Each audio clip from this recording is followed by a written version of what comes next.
Hello, and Nyob Zoo Everyone. In today's video, I'll be showing you guys a very popular noodle dish that is well known in the Lao community and as well as the Hmong community. In Laos, they call this Khua Mee, but in the Hmong culture, it is also known as Fawm Kib.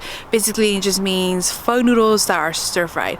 But in today's version, I'll be showing you guys the non-fried version just because I tend to find that the fried version is a little bit too starchy for me. But either way, this version is actually really good. I grew up eating it this way. My mom taught me how to make it this way, so I'll show you guys how to make it today.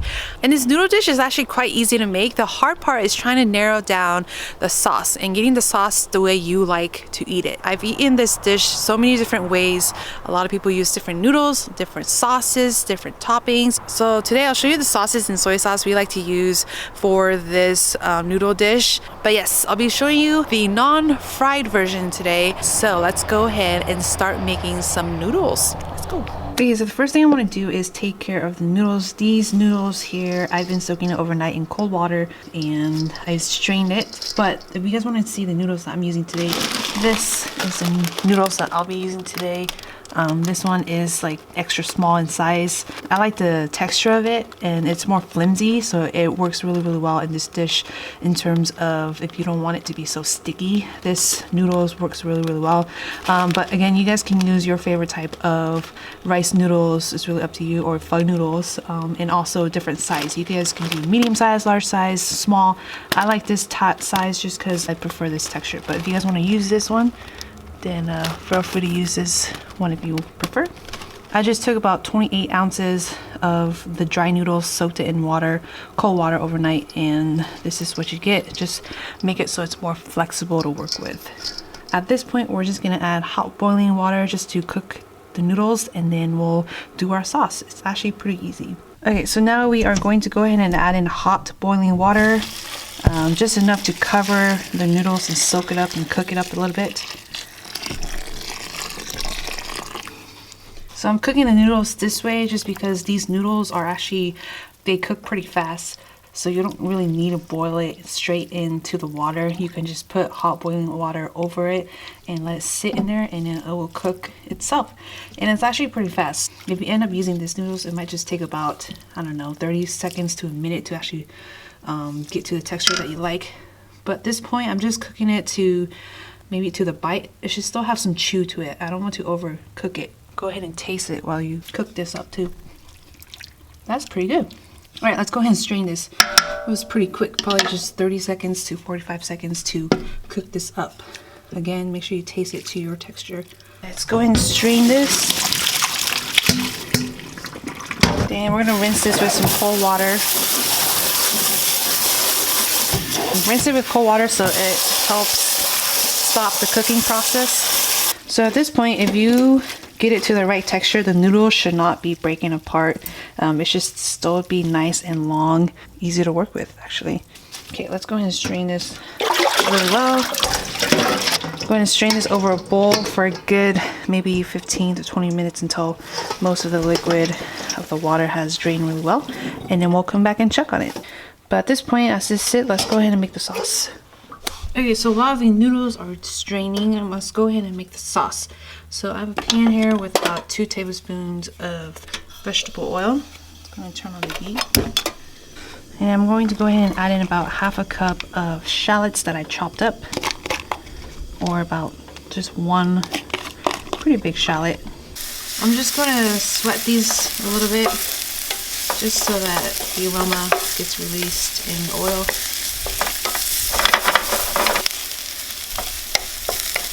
Okay, that's good. Doesn't need much time, probably just a minute or so. At this point, I'm going to go ahead and add in some palm sugar. I crushed it a little bit so it's easier to use and melt. So I have about a ½ a cup of palm sugar, or roughly 4 ounces of palm sugar. Mix that in. I'm going to add in about 1/4 of a cup of water just to help dissolve the sugar. I'm going to go ahead and cover this up just to help the sugar dissolve a little bit faster. Let's see that. take those chunks apart. And you can see it thickens a little bit. That's probably just like a minute of covering it. Just keep an eye on it as you do this part here. This part you kind of just want to melt the sugar. If you want a more deeper caramelized sugar, you can caramelize this even longer, but again, it's going to get super thick. So at this point, it doesn't really need much time for the sugar. But if you guys do want a really deep caramelized sugary flavor, you can use straight up sugar and caramelize it as you go, but I'm just using palm sugar because it has a really nice subtle sweetness to it that we really like. Alright, so let's turn down the heat just a tad. And we are going to go ahead and add in our soy sauces. So I'm adding some sweet dark soy sauce. This one is the one with the blue cap. I'll have a picture of all of those in my website for you guys to look at, the ones that I'm using, so you don't get confused. So add that in there as well. And then I have some oyster sauce here as well. Let's go ahead and add that in as well.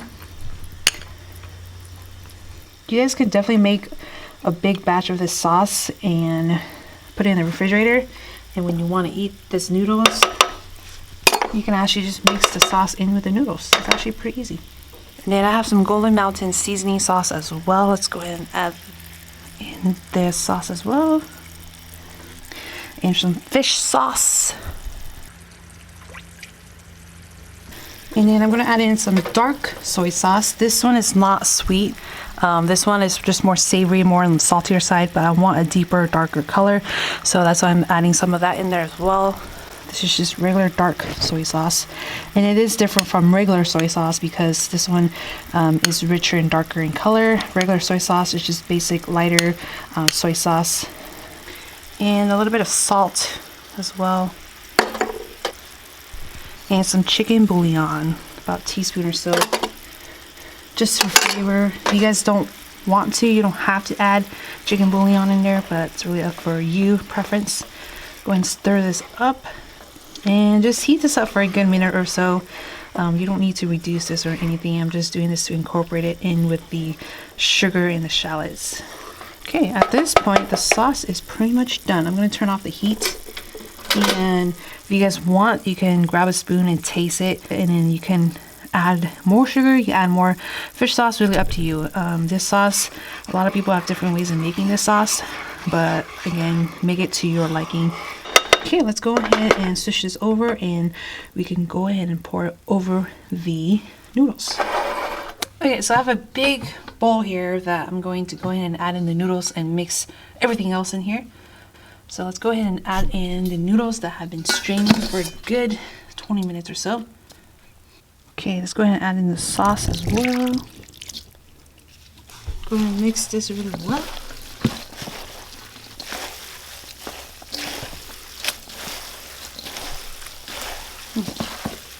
So that's well mixed. Let's go ahead and add in some garlic oil. So I made some garlic oil so that I can put it in this noodles. I find that garlic oil really goes well with this noodle.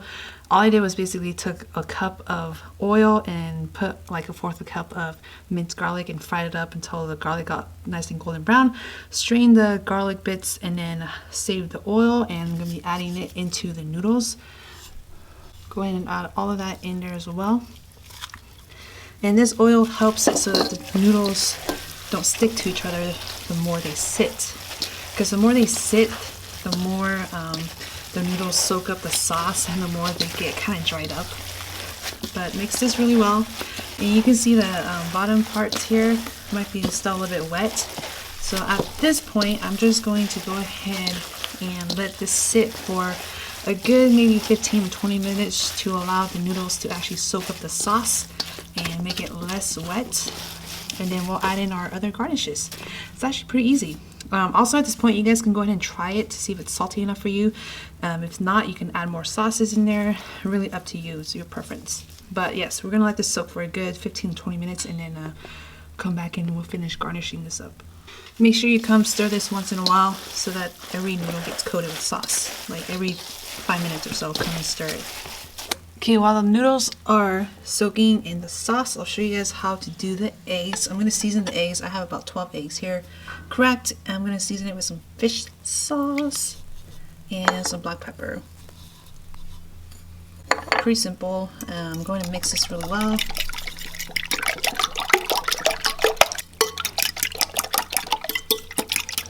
Now if you guys want more eggs, you guys can make more eggs.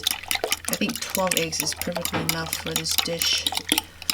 Alright, so that's good. Let's go ahead and I'll show you guys how to fry these. Okay, I have my non-stick pan here. I'm going to brush it with a little bit of that garlic oil that we made earlier.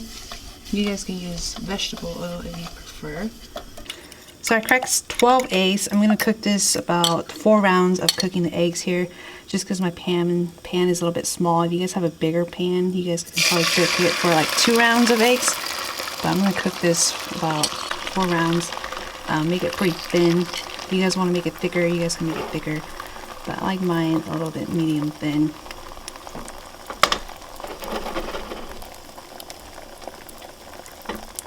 Spread this around.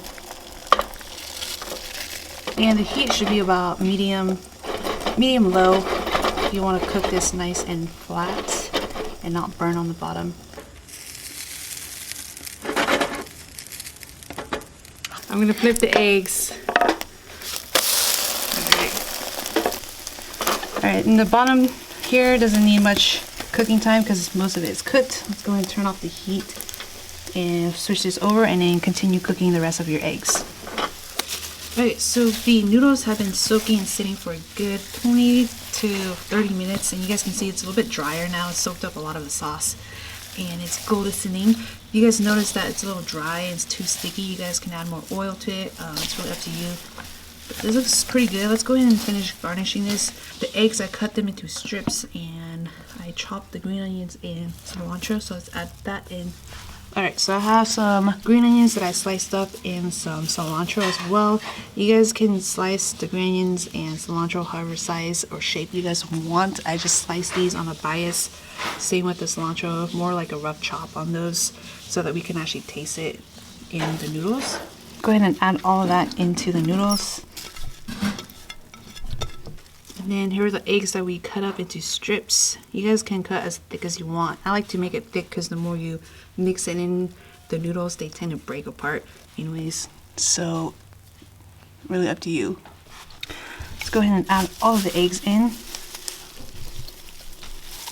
Now I'm making a pretty big batch just because this noodle is pretty much gone like within a whole day if you have a big family.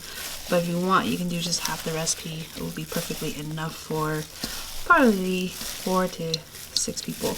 This probably feeds about 8 to 10 people. At this point, you can also add bean sprouts, but I tend to like to garnish the noodles with bean sprouts instead of mixing in there, just because if you want to eat this noodle the next day, you can garnish this noodle with bean sprouts so that the bean sprouts doesn't spoil the noodle overnight. Other than that, this is pretty much it. If you have any clumps of the noodles, just spread it out around. Bring the doors back up. And the fried garlic that we fried up earlier, I saved it. You guys can also add this in there as well, just for some good garlic flavor and texture. It's pretty optional. It's up to you though. But at this point, we're pretty much done. I might have to add a little bit of oil in there just because it's a little dry. But other than that, let's go ahead and finish this off, plate it, and put bean sprouts on it. So like I said, if you guys want, you can mix the bean sprouts in with the whole batch and mix it in. But I'm going to have it on the side and serve it as a garnish on top.